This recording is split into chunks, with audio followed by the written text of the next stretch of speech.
Téléspectateurs de Bloc 221 TV, bonjour et bienvenue, c'est l'heure de la revue de l'actualité. L'examen du budget du ministère des Sports dirigé par Lat Diop a été momentanément interrompu ce lundi à l'Assemblée nationale pour cause une députée a fait un malaise au moment où le ministre était en train de répondre aux interpellations des parlementaires. La députée Sira Ndiaye, qui assurait la présidence, a dû suspendre un moment la séance pour permettre aux sapeurs-pompiers qui ont une unité en permanence à l'Assemblée d'évacuer la patiente. L'identité de la députée n'a pas été communiquée. Le président de la République Macky Sall a déclaré ce lundi à Diamniadio que la liberté sans responsabilité devient une menace pour la société. Il s'est exprimé lors de l'ouverture du Forum Paix et Sécurité qui s'est ouvert ce lundi au Centre international des conférences d'Abdou Diouf. Le chef de l'État a jugé important de veiller à concilier l'exercice des libertés individuelles et collectives d'une part et les impératifs d'ordre public d'autre part. Rappelons que le Sénégal a été le théâtre de troubles politiques sanglants en juillet 2023, troubles qui ont entraîné 16 morts selon le gouvernement et 23 selon l'organisation Amnesty International. Ces troubles avaient entraîné plus de 500 arrestations et une restriction d'Internet et des réseaux sociaux. Présent en séance plénière pour le vote du budget de l'année 2024 de son département, le ministre de l'Intérieur, Sidiki Kaba, qui a fait face aux députés, a donné des assurances quant à la transparence de la présidentielle du 25 février prochain. Selon le successeur d'Antoine Diome, le verdict issu des urnes au soir de la présidentielle sera respecté. Dans la foulée, il a indiqué que toutes les conditions seront réunies pour que le Sénégal puisse continuer son chemin vers l'excellence selon une note parue sur sa page Facebook.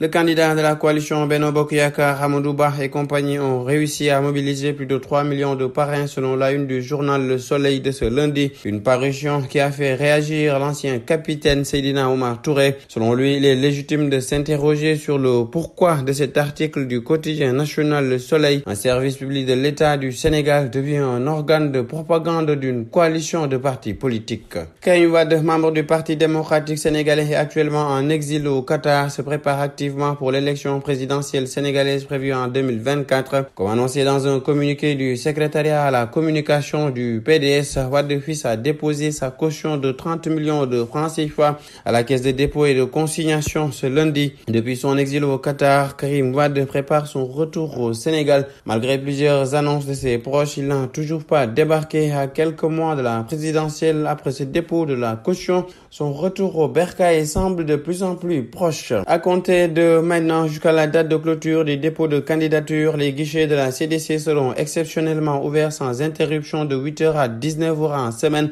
à l'exception des samedis et dimanches. En outre, lors de la dernière journée des dépôts des candidatures, les guichets resteront opérationnels jusqu'à minuit pour la délivrance des attestations.